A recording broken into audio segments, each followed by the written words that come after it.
आज हम Mendelian genetics में कुछ जो इसकी शब्दावली है थोड़ा उसके बारे में, और जो बाकी dihybrid monohybrid cross हैं उनके बारे में अध्ययन करेंगे। पहले देखते हैं ये प्योर ब्रीड्स क्या है। शुद्ध किस्म बोलते हैं, ठीक है। शुद्ध किस्म ऐसे जीन जो किसी विशेष लक्षण के लिए अनेक पीढ़ियों तक अपने समान लक्षण वाले जीव ही उत्पन्न करते रहे, उन्हें प्योर ब्रीड कहते हैं। यानी जब उन प्योर ब्रीड यानी जैसे मान लो लंबाईपन का कोई गुण है, ठीक है। लंबाई पौधे का, जैसे मान लो मेंडल ने प्रयोग किया मटर के पौधे पर, तो लंबाईपन का कोई गुण है, तो जो कैपिटल डबल टी, ठीक है, कैपिटल डबल टी, इसी पौधे का जो इसी के साथ मान लो क्रॉस करवाया जाता तो उसके सारे के सारे लक्षण क्या होंगे, जो उसकी पीढ़ियाँ होंगी, काफ़ी पीढ़ियों तक इसमें शुद्धता बनी रहेगी। जो इसकी जो जनरेशन होंगी वो शुद्ध बनी रहेंगी बहुत सारी पीढ़ियों तक। तो इसे ही अपन शुद्ध किस्म या प्योर ब्रीड बोलते हैं। तो मेंडल ने शुद्ध ब्रीड या शुद्ध किस्म के साथ ही जैसे नर ले लिया और दूसरा जो उसके काउंटर पार्ट दूसरा जो पौधा मादा ले लिया, मादा जो प्लांट है। तो ऐसे जो प्योर किस्म उन्होंने यूज किया था, ठीक है। अब आगे अपन देखें हाइब्रिडाइजेशन क्या है, संकरण क्या है। दो भिन्न गुणों वाले पादप या जंतु होते हैं, उनके मध्य क्रॉस करवाने की क्रिया को अपन संकरण कहते हैं। और आगे चलें तो अपन इसमें देखें रेसिप्रोकल क्रॉस।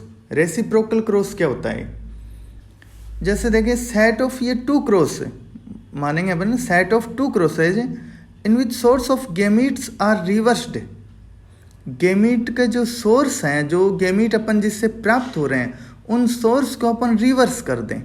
मतलब समझिए, देखिए जैसे माना संकरण के एक प्रयोग में हमें कोई वैरायटी अक्स है, अक्स किस्म का कोई नर है अपन, ठीक है, और वाई किस्म की मादा है, ठीक है। अक्स नर है और वाई मादा है।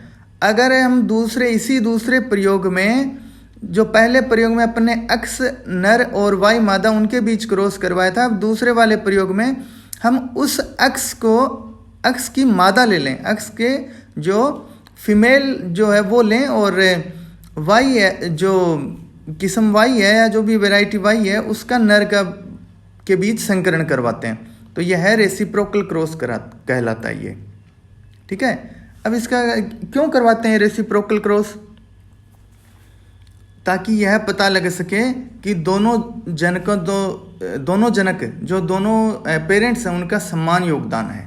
ये पता लगाने के लिए कि दोनों जो पेरेंट्स हैं वो अपना समान योगदान देते हैं, ये रेसिप्रोकल क्रॉस, ठीक है। जो क्रॉस करवाते हैं पेरेंट्स में, उनको उन्हीं लक्षणों के साथ अपन जैसे रिवर्स कर दें उनको, ठीक है। जैसे पहले प्रयोग में अगर पहले प्रयोग में आपने अगर मेल लिया है किसी कैरेक्टर के साथ, जैसे लंबाईपन का गुण है मेल, ठीक है, वो मेल लिया है। दूसरे प्रयोग में अपन ने लंबाईपन के गुण के साथ जो फीमेल प्लांट ले लें, ठीक है, तो वो ये रेसिप्रोकल हो गया। अब अपन देखते हैं आगे मोनो हाइब्रिड क्रॉस।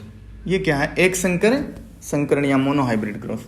जब संकरण का प्रयोग एक जोड़ी विपर्यासी लक्षणों, कॉन्ट्रास्टिंग कैरेक्टर, विपरीत लक्षण, एक जोड़ी विपर्यासी लक्षणों को नियंत्रित करने वाले युग्म विकल्प के मध्य करवाया जाता है, तो इसे मोनो हाइब्रिड क्रॉस कहते हैं। उदाहरण के जैसे मेंडल ने किया था लंबे और बौने पौधे या बैंगनी फूल या सफ़ेद फूल के मध्य, ठीक है। या अपने जंतुओं में देखें तो मेंडल के बाद में मॉर्गन ने लंबे पंख वाली जो फ्रूट फ्लाई है ड्रोसोफिला मेलोनोगेस्टर, लंबे पंख वाली, क्योंकि इसमें लंबा जो पंख है, सामान्य पंख है, वो प्रभावी होता है, ठीक है। और जो वेस्टिजियल विंग्स हैं, जो अवशेषी पंख हैं, वो अप्रभावी होते हैं, ठीक है। तो ये यानी अभी आपको बताएं मोनो हाइब्रिड क्रॉस क्या, जब एक जोड़ी विपर्यासी लक्षणों को लेकर उन जो युग्म विकल्प के एलील के मध्य क्रॉस करवाया जाता है, इसे मोनो हाइब्रिड क्रॉस कहते हैं। अब डाई हाइब्रिड क्रॉस क्या है, जब संकरण का प्रयोग, यही प्रयोग जब दो जोड़ी एलील्स के मध्य या दो जोड़ी विपर्यासी लक्षणों या दो जोड़ी एलील्स के मध्य करवाया जाता है, तो इन्हें डाई हाइब्रिड क्रॉस कहते हैं। अब अपन आ जाते हैं मोनोहाइब्रिड क्रॉस पे। मोनोहाइब्रिड क्रॉस के बारे में थोड़ा सा डिटेल से अपन पढ़ते हैं, ये क्या है। या इससे पहले अपन मोनोहाइब्रिड क्रॉस को जानने से पहले अपन कुछ जो मेंडेलियन जो पोस्टुलेट्स, कुछ अवधारणाएं हैं उनके बारे में अपन देख लेते हैं। यूनिट फैक्टर कॉन्सेप्ट है मेंडल ने। यूनिट फैक्टर कॉन्सेप्ट मतलब पेयर्ड फैक्टर होते हैं। जो फैक्टर होते हैं इकाई के रूप में, ये पेयर के रूप में पाए जाते हैं। जैसे अभी बताया बैंगनी रंग है और एक सफ़ेद रंग है मटर के फूल का, ठीक है। तो इस प्रकार से पेयर के रूप में। कॉन्सेप्ट ऑफ डोमिनेंस, जैसे प्रभाविता का नियम, मेंडल का ये जो नियम भी है एक, कि उन्होंने प्रभाविता का नियम दिया था, आपको पता ही है, लॉ ऑफ डोमिनेंस। तो इसमें कौन सा ये प्रभाव मेंडल ने, जैसे एक संकर जो प्रयोग है ना मोनोहाइब्रिड क्रॉस, इससे निष्कर्ष निकाला जा सकता है कि एक जोड़ी विपर्यासी जो युग्म विकल्पी लक्षण है, पेयर ऑफ कॉन्ट्रास्टिंग कैरेक्टर में से एक लक्षण पूर्णतया दूसरे लक्षण पर प्रभावी होता है। इसे ही अपन लॉ ऑफ डोमिनेंस कह सकते हैं, ठीक है। जैसे आपको याद होगा डबल कैपिटल टी है, ठीक है, लंबे पौधे के लिए, और जो डबल स्मॉल टी हैं वो ड्वार्फ प्लांट या बोने पौधे के लिए वो यूज किए गए थे, ठीक है। ये प्रभाविता का नियम हो गया। अब ये कॉन्सेप्ट ऑफ डोमिनेंस तीसरा इन्होंने, जैसे segregation of factors of a pair, जैसे विसंयोजन का सिद्धांत या लॉ ऑफ सेग्रीगेशन, ठीक है। लॉ ऑफ,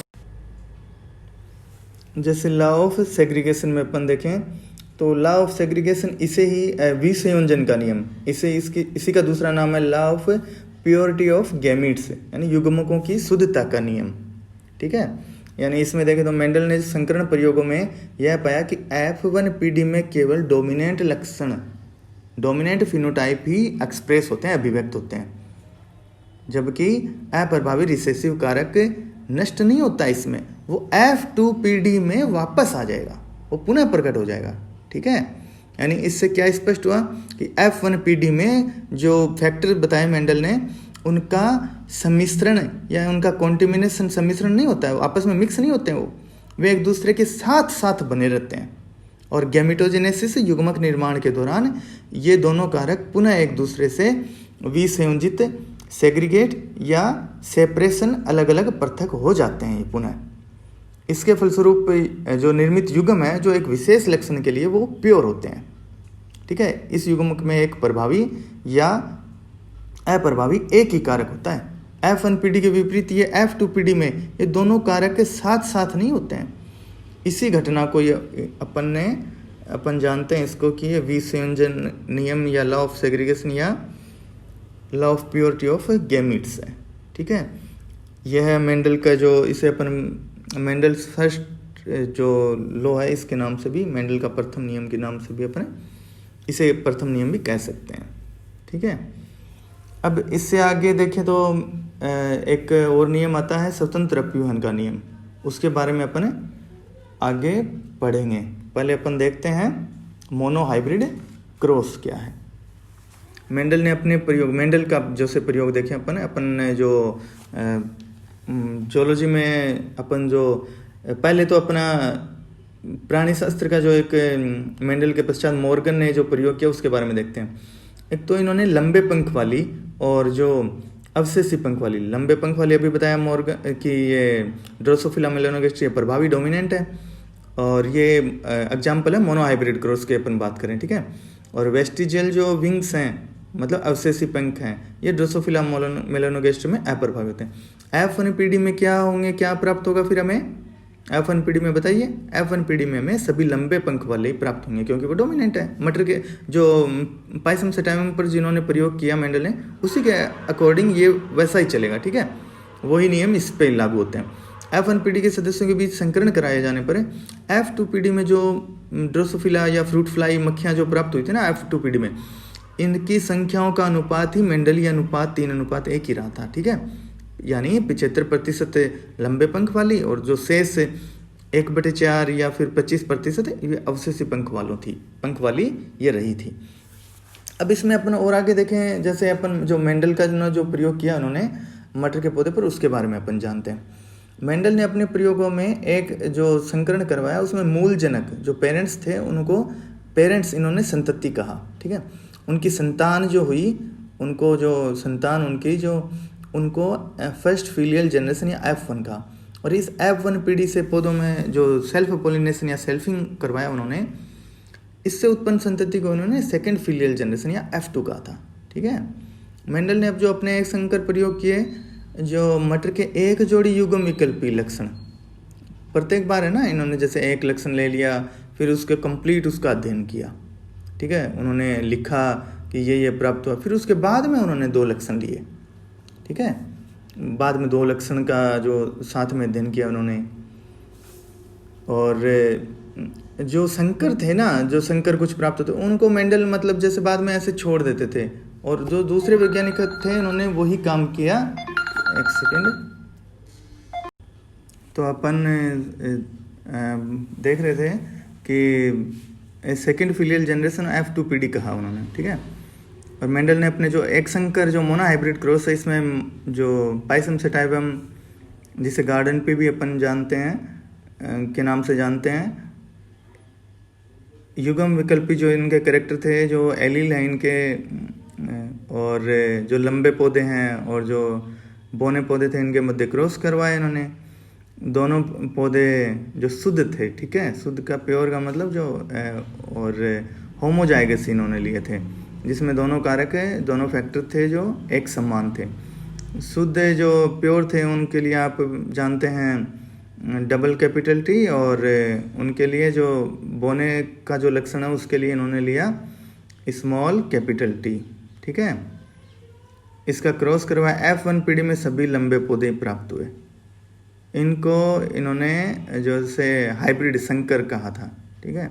और ये संकर होते हैं और ये हेट्रोजाइगस प्रकार के capital T with small T, ठीक है। दोनों एक साथ लिखते हैं ना, कैपिटल टी के साथ ही वो स्मॉल टी, तो ये T and small T, T ये प्राप्त हुए।